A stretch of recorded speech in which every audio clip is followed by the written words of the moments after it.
નમસ્કાર. દિવસભરના તાજા સમાચારોમાં તમારું સ્વાગત છે. તમારી સાથે હું છું પિનલગીરી ગોસ્વામી. સમાચારો વિસ્તારથી જાણીએ એ પહેલા મહત્વના સમાચારો ઉપર એક નજર. નમસ્કાર મિત્રો, દેશ અને દુનિયાના સુપરફાસ્ટ સમાચારમાં તમારું સ્વાગત છે. ગુજરાતમાં મેઘરાજાની ધમાકેદાર એન્ટ્રી.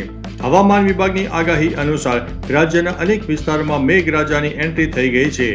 અમદાવાદ, ગાંધીનગર, મહેસાણા સહિત અનેક જિલ્લામાં પવન સાથે વરસાદ વરસતા વાતાવરણમાં ઠંડક પ્રસરી ગઈ છે. બીજી તરફ હવામાન વિભાગે આગામી કલાકોને ધ્યાનમાં રાખીને 17 જિલ્લામાં ઓરેન્જ અને 3 જિલ્લામાં રેડ એલર્ટ જારી કર્યું છે, જેના કારણે તંત્ર પણ હવે સતર્ક બની ગયું છે. અન્ય મહત્વના સમાચારની વાત કરીએ તો અંબાલાલ પટેલ બકવાસ કરે છે. હવામાન વિભાગની માહિતી તો તમે જોઈ હશે. હવામાનની આગાહીને લઈને એક નવો વિવાદ ઉભો થયો છે.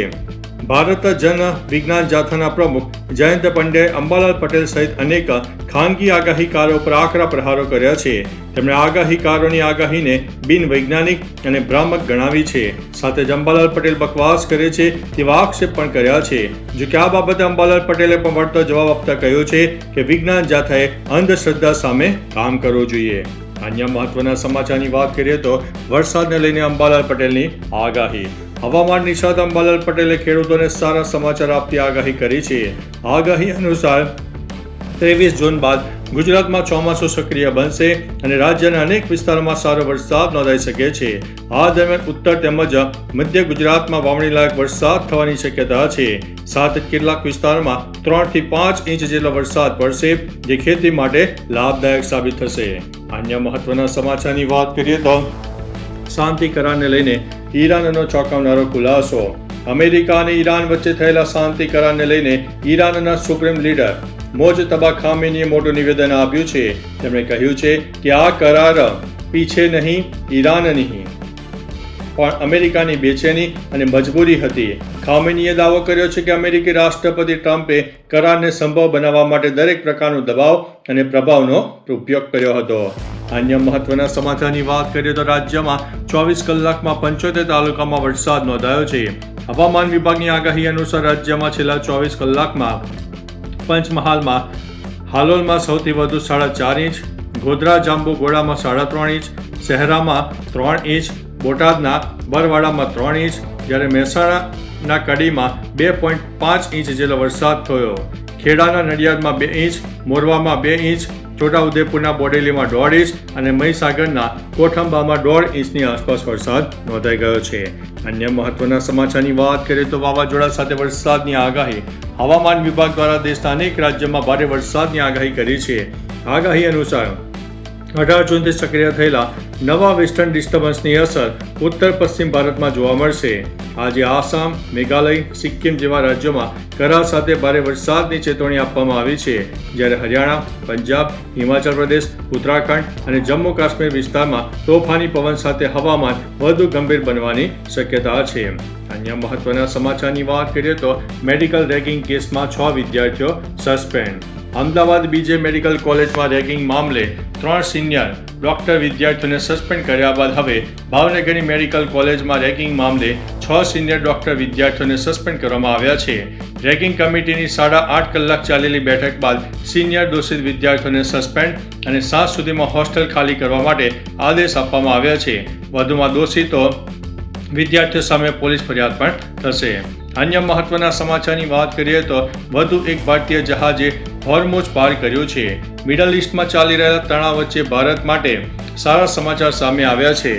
LNG ભરેલા દિશા જહાજ હોર્મુઝ સ્ટ્રેટને સુરક્ષિત રીતે પાર કરી ગયું છે.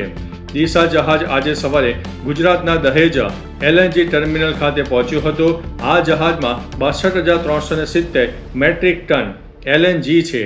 જણાવી દઈએ કે દિશા જહાજે 15 જૂનના રોજ સુરક્ષિત રીતે હોર્મુઝને પાર કર્યું હતું.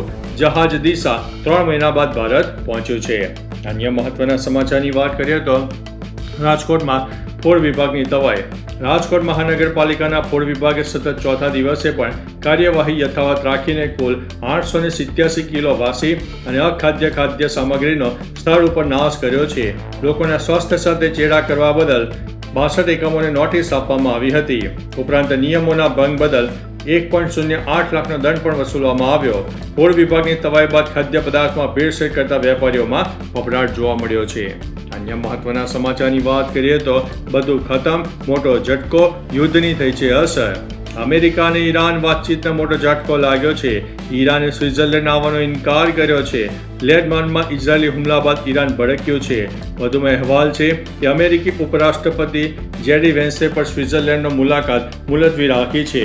જણાવીએ કે આ વાતચીત અમેરિકા અને ઈરાન વચ્ચે સમજૂતી કરાર એટલે કે MOUના ટેકનિકલ પાસાઓને અંતિમ સ્વરૂપ આપવા માટે આજે સ્વિટ્ઝરલેન્ડમાં બેઠક યોજાવાની હતી. અન્ય મહત્વના સમાચારની વાત કરીએ તો ટેલિગ્રામને મોટો ઝટકો. નીટ એટલે કે UG 2026ની રી એક્ઝામ પહેલા ટેલિગ્રામ પર લગાવેલા અસ્થાયી પ્રતિબંધને લઈને ચાલી રહેલી કાનૂની લડાઈમાં કેન્દ્ર સરકારને મોટી રાહત મળી છે. દિલ્હી હાઈકોર્ટે ટેલિગ્રામની અરજીને ફગાવતા કહ્યું છે કે પરીક્ષાની નિષ્પક્ષતા અને સુરક્ષા સુનિશ્ચિત કરવા માટે સરકારને આવા કડક પગલાં ઉઠાવવાનો સંપૂર્ણ અધિકાર છે. જણાવીએ કે હવે 22 જૂન સુધી ટેલિગ્રામ સમગ્ર ભારતમાં સંપૂર્ણ રીતે બંધ રહેશે. અન્ય મહત્વના સમાચારની વાત કરીએ તો નીટ પરીક્ષા અંગે નવી ગાઈડલાઈન. 21 જૂને યોજાનારી નીટ પરીક્ષા અંગે નવી ગાઈડલાઈન જારી કરવામાં આવી છે. નીટ પરીક્ષા માટે રેડ કોર્સ લાગુ કરાયો છે. ઉમેદવારોને અડધી બાયના કપડાં પહેરવાની સલાહ આપવામાં આવે છે. પારદર્શક પાણીની બોટલની મંજૂરી છે. મોબાઈલ ફોન, સ્માર્ટ વોચ, મોટા બેલ્ટ, બક્કલ અને ધાતુની વસ્તુઓ પર પ્રતિબંધ છે. ભારે ઘરેણાં પહેરવા પર પ્રતિબંધ છે. જોકે હિજાબ, પાઘડી કે ધાર્મિક પ્રતીકો પહેરવા ઉપર કોઈ પ્રતિબંધ નથી. અન્ય મહત્વના સમાચારની વાત કરીએ તો આજે આવશે ખાતામાં 7,500 રૂપિયા. જો તમે 1 ઓગસ્ટ 2025 બાદ તમારી પ્રથમ નોકરી શરૂ કરી છે અને પગાર 1 લાખથી ઓછો છે તો કેન્દ્ર સરકાર આજે તમારા ખાતામાં 7,500 રૂપિયા ટ્રાન્સફર કરશે. જ્યારે નિયોક્તાને પ્રતિ નવી જોબ ઉપર 3,000 રૂપિયા મળશે. નિયોક્તા કંપની અથવા તો સંસ્થાને EPFOમાં રજીસ્ટર હોવું અને તે કંપનીમાં ઓછામાં ઓછા 6 મહિનાની સેવા સમયગાળાનો પૂર્ણ કરવો જરૂરી છે. PM વિકસિત ભારત રોજગાર યોજના હેઠળ આજે લાભાર્થીઓના ખાતામાં આશરે 2,400 કરોડ રૂપિયા ટ્રાન્સફર કરાશે. અન્ય મહત્વના સમાચારની વાત કરીએ તો ફિફામાં મેક્સિકો એ દક્ષિણ કોરિયાને હરાવ્યું. ફિફા વર્લ્ડ કપમાં મેક્સિકોએ દક્ષિણ કોરિયાને 1-0થી હરાવીને માત્ર ગ્રુપ એમાં સ્થાન જ નહીં પણ વર્લ્ડ કપ 2026ના નોકઆઉટ તબક્કામાં પહોંચનારી પ્રથમ ટીમ બની ગઈ છે. મહત્વનું છે કે મેક્સિકોએ તેની શરૂઆત બંને મુકાબલામાં ગોલ ગુમાવ્યા વગર જીતી હતી. સાથે જ તે 1998માં ફ્રાન્સ બાદ પ્રથમ યજમાન દેશ બની ગયો છે જેને વર્લ્ડ કપની પ્રથમ 2 મેચ ક્લીન શીટ સાથે જીતી હોય. તો ચાલો મિત્રો, ફરીથી દેશ અને દુનિયાના સુપરફાસ્ટ સમાચાર લઈને મળતા રહીશું. ત્યાં સુધી અમને રજા આપશો. નમસ્તે.